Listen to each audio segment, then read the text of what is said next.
Homer Premium Shirts.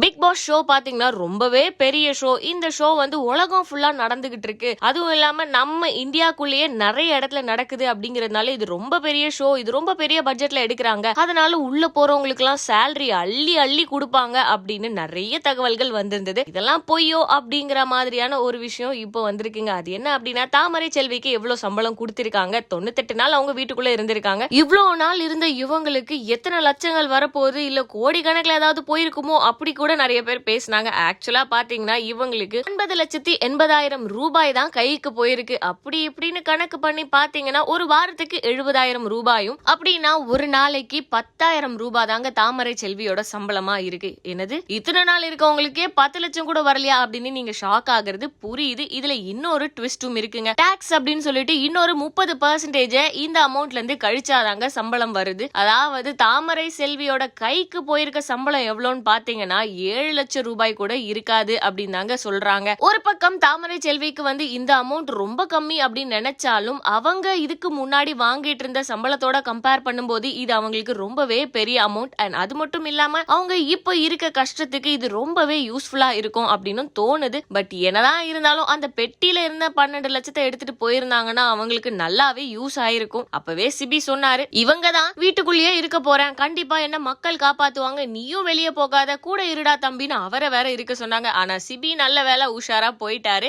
இப்போ தாமரை செல்விக்கு கிடைச்சிருக்க amount ரொம்பவே சின்னது அப்படின்னாலும் இந்த பிக் பாஸ் ஷோ மூலமா இவங்களுக்கு நிறைய பேரும் புகழும் கிடைச்சிருக்கு. அதனால பட வாய்ப்புகள் வரலாம், அப்படி இல்லைன்னா நாடகத்துல நடிக்கிறதுக்கான வாய்ப்பை விஜய் டிவியை கூட கொடுக்கலாம். சோ பொறுத்திருந்து பார்ப்போம். மேலும் இதே மாதிரியான சினிமா சம்பந்தப்பட்ட அப்டேட்ஸ் தெரிஞ்சுக்க சினி உலகம் சேனலை சப்ஸ்கிரைப் பண்ணுங்க. கூடவே பெல் ஐகானை கிளிக் பண்ணுங்க.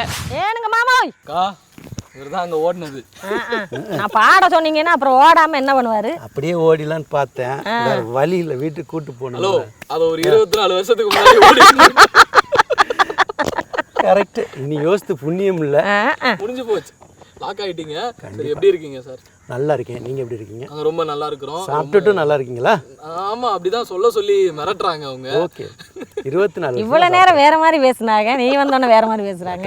நாங்களாம் ஒரு ஆணுடைய கஷ்டம் இன்னொரு அது கரெக்ட், அதுதான் கரெக்ட். சரி சொல்லுங்க. சரின்னா இப்போ உங்ககிட்ட கேட்கணும் அப்படின்னா, நிறைய பேர் இப்போ வந்து வீட்டில் இருக்கிறவங்க பொண்ணுங்க வேலைக்கு போனாலே வேண்டாம் அப்படின்னு சொல்ற காலகட்டம் போய் இப்போ வந்து பொண்ணுங்களும் வந்து எல்லா டிபார்ட்மெண்ட்லயும் போய் அவங்களும் சாதிக்கணும் அப்படின்னு சப்போர்ட் பண்றாங்க. பட் சினிமா இண்டஸ்ட்ரி அப்படின்றப்போ நிறைய பேர் வந்து அனுப்ப மாட்டாங்க, எதுக்கு போய்கிட்டு வேண்டாமே அப்படின்லாம். பட் நீங்க இது எதையுமே யோசிக்காம இன்னைக்கு அவங்களை அனுப்பிச்சு இன்னைக்கு அவங்க ஒரு நல்ல நிலைமையில இருக்கிறாங்கல்ல, இந்த விஷயம் உங்க புரிதல் பத்தி சொல்லுங்க. இது என்னை பொறுத்த வரைக்கும் உங்கள் கேள்வி நல்ல கேள்வி. எந்த துறையிலையும் பெண்கள் சாதிக்க முடியுன்றது உண்மை. அதில் குறிப்பாக வந்து திருமணத்துக்கு பின்னாடி கணவன்கள் அனுமதிக்கிறதுன்றது ஒரு பெரிய கேள்வி. என்கிட்ட அடிக்கடி நிறைய பேர் கேட்டுட்ருக்க கேள்வி. என்னை பொறுத்த வரைக்கும் அதுவும் ஒரு துறை, அவ்வளோதான்.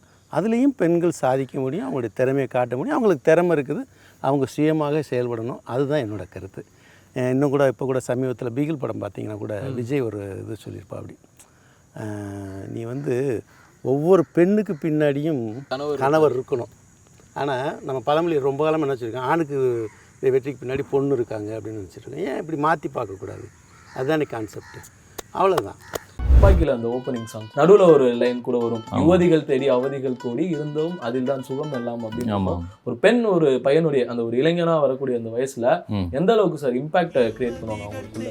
ஒரு பிழையற்ற வாலிபம் எப்போதும் பெண்ணை நோக்கி காமுறும், பெண்ணை நோக்கி ஈர்க்கப்படும். பெரிய ஹீரோக்களுக்கு எழுதுறான்னா இன்னும் கூடுதல் மகிழ்ச்சி இருக்கும். இப்போ அஜித் சார்னா அவர் வந்து